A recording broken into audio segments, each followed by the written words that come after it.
그런데 제가 보니까 90%의 사람들이 반성문을 쓸 때 범하는 오류들이 있더라고요. 변호사요? 안녕하세요. 좋은 변호사 안변입니다. 네, 제가 지난 영상에서 반성문 어떻게 쓰는지 알려드렸죠.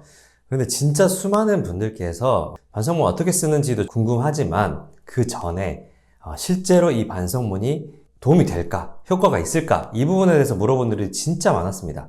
그래서 제가 이 부분에 대한 영상을 좀 찍어보려고 해요. 자, 판사들이 진짜 형을 정할 때 이 반성문을 고려를 할까? 네, 궁금하죠? 판사들이 이제 형을 정할 때는 양형 기준표를 참조를 합니다. 그래서 이걸 보면 가장 정확하게 알 수가 있겠죠. 그러면 이 양형 기준표에 반성문 제출이 있는지를 제가 한번 찾아봤어요. 양형 기준표 보여드릴게요.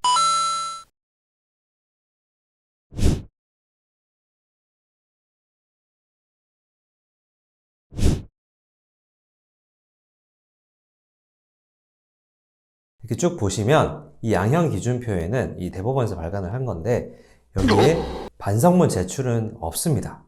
자, 그러면 반성문 제출은 필요 없다는 걸까요? 네, 조금만 더 들어보세요. 자, 근데 반성문 제출은 없지만 이 양형 기준표에 일반 양형 인자에 진지한 반성이라는 게 들어가 있습니다. 그러니까 반성문 제출 이꼴 진지한 반성은 아니겠죠? 자, 그러면 진지한 반성으로 인정될 수 있도록 반성문을 쓰는 것이 핵심 포인트인 겁니다. 자, 결국에는 이 반성문 내는 이유는 이 일반 양형 인자 중에 진지한 반성 부분을 인정받기 위한 것이다. 이 부분을 꼭 기억을 하고 있으면 좋을 것 같아요. 자, 그럼 변호사님 어떻게 해야 되나요? 그죠? 그런데 제가 보니까 90%의 사람들이 반성문을 쓸 때 범하는 오류들이 있더라고요. 대부분의 사람들은 내가 중심입니다. 내가 힘들다. 이건 뭐 사람의 본성이기 때문에 어쩔 수가 없어요. 네, 내가 힘들다. 구속돼서 내가 힘들고 우리 가족이 힘들고 사업이 망하고 사람이다 보니까 지금 내 상황이 먼저인 거죠. 저는 사건 진행하면서 다른 변호사님들이랑은 좀 다르게 이런 반성문을 직접 제가 수정을 해드리고 있거든요. 수많은 의뢰인들로부터 이 반성문을 초안을 한번 받아보니까 이 부분을 강조하는 경우가 너무나도 많더라고요. 자, 진짜 중요한 부분 딱 3가지 제가 알려드릴 테니까 한번 집중해서 한번 봐보세요. 자, 첫 번째는 내가 무엇을 잘못했는지 이 부분을 먼저 써야 됩니다. 자, 진짜 반성을 해야지 이 부분을 쓸 수가 있어요. 내가 무엇을 잘못했는지를. 자, 생각보다 많은 반성문에서 이 부분이 빠져있는 게 많습니다. 황당하죠? 근데 여러분들 진짜 반성문 한번 써보면 이 부분이 되게 많이 빠집니다. 제가 이 부분이 왜 빠지는지 한번 생각을 해봤더니 많은 분들이 실제 반성은 안 하면서 형을 깎기 위해서 반성문을 쓰기 때문인 것 같더라고요. 그런 게 사실 티가 다 나게 되어 있습니다. 먼저는 내가 무슨 잘못을 했는지 이것을 깊이 한번 생각을 해보고 느껴야 합니다. 그리고 그 느낀 것을 반성문에 써야 돼요. 그게 반성문이에요. 두 번째, 피해자가 느낀 고통을 생각을 해봐야 됩니다. 자, 인간은 그 본성상, 이거 제가 자주 하는 말이죠. 인간 본성의 법칙 책을 보고 하는 말인데 자기중심적이기 때문에 진짜 상대방의 입장에서 생각하는 게 쉽지가 않아요.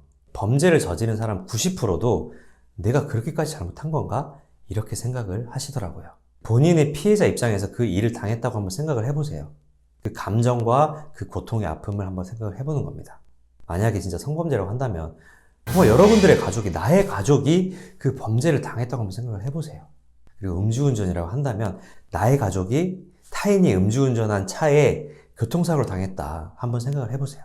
그러면 피해자가 느꼈을 고통과 그 감정의 깊이를 어느 정도는 이해를 할 수 있을 겁니다. 이 부분을 정말 진심 어리게 써야 되는 거죠. 자, 3번째, 앞으로 어떻게 할 것인가? 자, 반성문 초안을 보면요. 추상적으로 내 열심히 살겠다. 대한민국이 건강한 국민이 되겠다. 이렇게 쓰시는 분들 많더라고요. 근데 이런 정말 상투적인 문구 진짜 의미 없습니다. 구체적으로 무엇을 어떻게 할 건지, 범죄가 진짜 음주 때문이라면 술을 난 끊겠다. 술을 끊기 위해서 정신과 상담도 받겠다. 아니면 음주 클리닉도 다니겠다. 이런 구체적이고 실천적인 내용이 들어가야 되는 거예요. 제가 실제 주변 판사 동기들한테 많이 물어보니까요. 반성문을 안 본다는 사람도 되게 많더라고요. 실제로 판사의 한 90% 정도는 반성문 제대로 안 보고요. 그리고 꽤 많은 판사들이 반성문을 아예 안 보는 경우도 있다고 합니다. 이 반성문을 쓰고 나서 아무리 공들여서 쓰면 뭐예요? 이 판사님이 보셔야 되죠. 이 부분에서 제가 착안한 부분이 저는 반성문의 내용을 아예 의견서에 넣어버립니다. 판사님들이 반성문을 안 본다 하더라도 변호인이 낸 의견서는 다 보거든요. 그래서 이거를 꼭 보도록 하기 위해서 반성문의 핵심적인 내용을 저는 발췌를 해서 꼭 의견서에 넣습니다. 그래서 여러분들도 사건을 만약에 진행하고 있는 분들이 계시다면 변호사님께 이렇게 한번 부탁을 드려보는 것도 좋을 것 같아요. 자, 마지막으로 판사는 반성문을 볼 때 끝까지 이 진정성을 의심하면서 봅니다. 보는 판사가 적은데 만약에 보는 판사가 있다면 정말 진정성을 의심하면서 끝까지 본다는 거예요. 그래서 솔직한 마음이 정말 중요하고 막 문장을 화려하게 미사여구를 쓴다거나 명문이거나 이럴 필요는 없습니다. 실제 제가 동기 판사로부터 들은 일화를 소개하면서 마무리하려고 해요. 한번 잘 참고를 해보세요. 그분이 경찰 수사를 받고 나서 검찰 단계를 가고 나서 법원 공판이 끝나고 나서 이런 그날 있었던 일을 일기 형식으로 쓴 반성문이 있었다고 합니다.